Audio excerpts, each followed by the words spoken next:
Kelapa sawit itu pohon ada daunnya kan. Ini itu orde barulah, tentara dibilang hanya coba bisa membunuh dan dibunuh.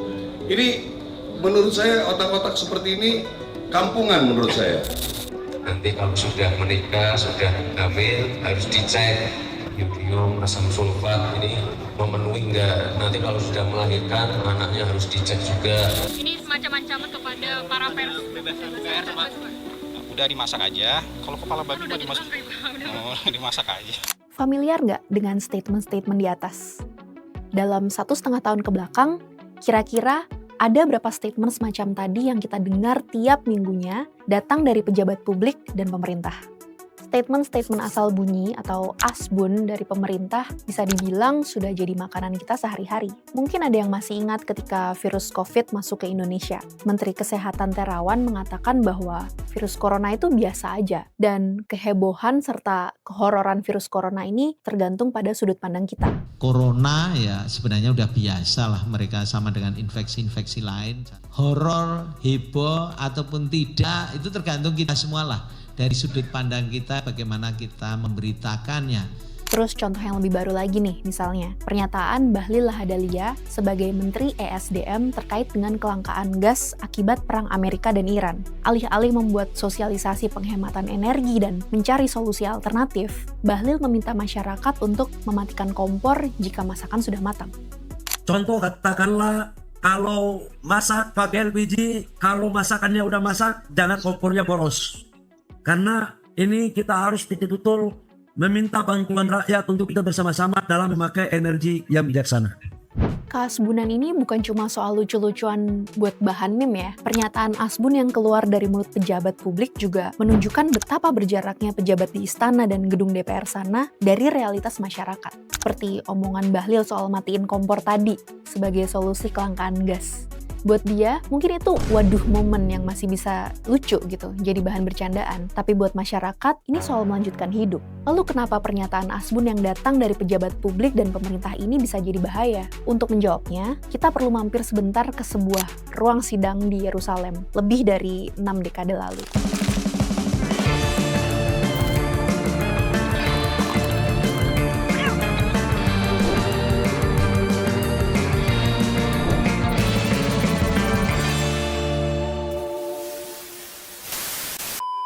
Pada tahun 1961, Adolf Eichmann diadili di Yerusalem. Eichmann adalah seorang pejabat Nazi yang punya andil besar dalam pembantaian massal orang Yahudi di Eropa. Ia bertugas untuk memindahkan para Yahudi yang ditangkap ke kamp konsentrasi. Hannah Arendt, seorang filsuf dan pemikir politik, ikut hadir dalam proses pengadilan itu. Hannah lalu menuliskan pengalamannya dalam buku Eichmann in Jerusalem yang terbit pada tahun 1963.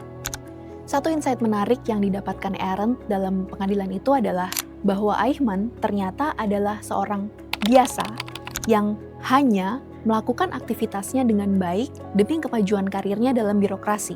Ya, bisa dibilang Eichmann ini adalah orang yang tidak banyak berpikir dan hanya menjalankan pekerjaannya sebagai bagian dari sistem, tanpa berpikir panjang bahwa apa yang dikerjakannya adalah bagian dari genosida. Lantas Arendt berpikir bahwa niat jahat atau evil tidak selalu dibutuhkan untuk melakukan sebuah tindakan jahat.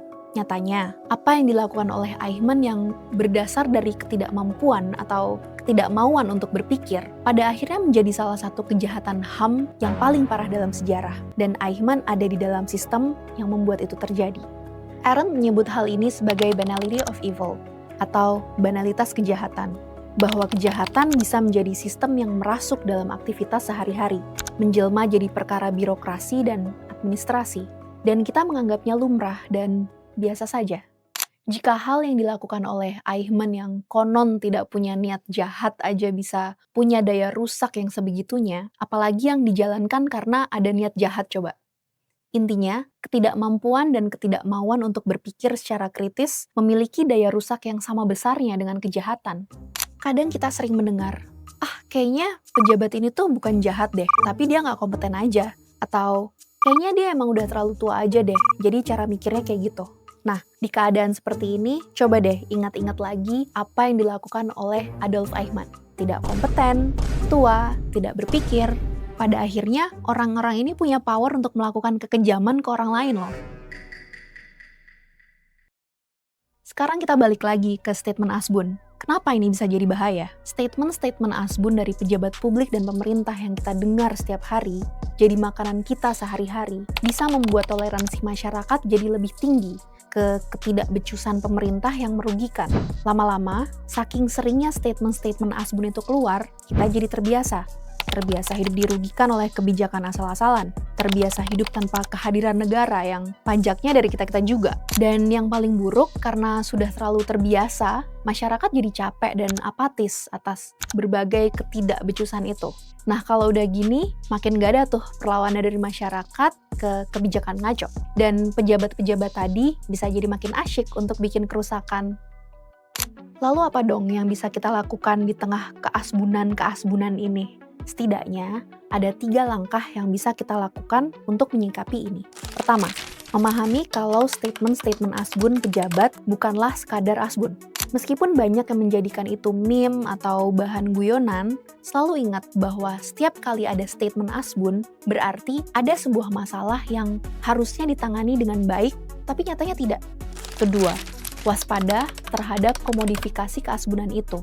Meme, lagu AI slop, semua itu bisa dijadikan bahan untuk menarik engagement di media sosial. Jika sudah teralihwahanakan seperti ini, kita perlu waspada akan potensi desensitifikasi yang malah membuat statement Asbun itu jadi barang lucu yang bebas dari nilai politik. Ingat, ada banyak cara untuk mereduksi kejahatan dan ketidakbecusan pemerintah. Dan salah satunya adalah dengan menyulap mereka jadi tokoh-tokoh komikal yang bikin kita lupa soal ketidakbecusannya. Dan yang ketiga, tetap fokus pada masalah utamanya, bukan keasbunannya. Statement Asbun seringkali muncul sebagai sikap defensif. Contohnya, ketika Sekretaris Kabinet Teddy Indrawijaya ditanya soal sumber anggaran pasar murah, Teddy dengan lantang menjawab, Pak Maman berarti pure anggaran dari UMKM ya gitu? Enggak, ini pos anggarannya semua di pokoknya ada. jawaban pokoknya ada ini dengan cepat mengisi lini masa, menjadi trending topik dan meme yang dikritisi sekaligus ditertawakan. Ya tentu boleh aja merespon statement itu dengan sarkasme dan sinisme. Tapi jangan lupa ya, tetap fokus pada masalah utamanya, yaitu soal sumber anggaran pasar murah yang perlu terus dikawal. Kritisi masalah utamanya, bukan hanya kata-kata Asbunnya. Kita bersepakat bahwa statement-statement Asbun ini lahir sebagai gejala dari kebijakan-kebijakan yang ngaco. Maka jika blunder Asbun ini jadi viral, masyarakat bisa melupakan masalah sesungguhnya. Ya bisa jadi respons atas statement Asbun itu memang apa yang diharapkan oleh pemerintah, supaya fokus masyarakatnya jadi bergeser ke statement Asbun viralnya, daripada masalah utama yang muncul karena kinerja buruknya. Tahu sih, paham banget kalau statement-statement Asbun dari pejabat publik dan pemerintah ini bikin gondok. Valid kok perasaannya. Tapi, jangan lupa mindful ya atas lapisan-lapisan lain di balik statement Asbun yang bikin gondok tadi. Bisa jadi kamu emang jadi target rage bait untuk meluapkan emosi ke orang dan statement Asbunnya tadi, supaya lupa ada masalah sesungguhnya yang butuh perhatian publik.